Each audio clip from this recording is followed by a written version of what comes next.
আজকে shopping bag দিয়ে এই সুন্দর কানের দুলজোড়া বানিয়ে দেখাবো। চলো বানানো যাক।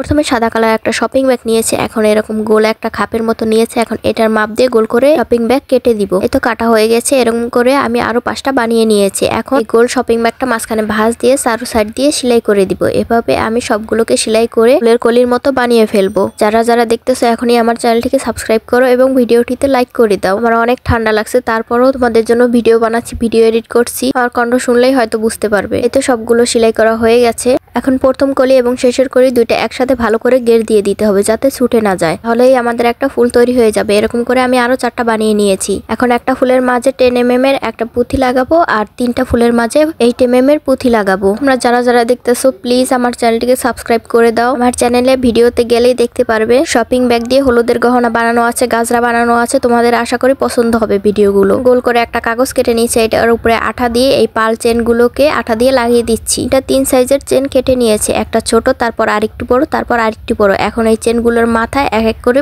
ফুলগুলোকে লাগিয়ে দিচ্ছি। তোমরা দেখলেই বুঝতে পারবে কিভাবে করতেছি। এভাবেই 3টা ফুল লাগিয়ে দিব। তোমরা আমাকে বেশি বেশি করে সাপোর্ট করো যাতে আমি অনেক দূর পর্যন্ত এগিয়ে যেতে পারি, তোমাদেরকে সুন্দর সুন্দর ভিডিও উপহার দিতে পারি। এখন যেই ফুলটার উপরে 10 mm এর পুঁথি লাগিয়েছিলাম ওইটা এখন উপরে লাগিয়ে দিলাম কাগজটার উপরে। এখন পিছনে একটা হুক লাগিয়ে দিলাম। এই তো আমাদের কানের দুল একদম তৈরি হয়ে গেল। কেমন হয়েছে অবশ্যই কমেন্ট করে জানাবে। পরবর্তীতে কি বানানো ভিডিও দেখতে চাও অবশ্যই কমেন্ট করে জানাবে। সবাই ভালো থাকবে। আল্লাহ হাফেজ।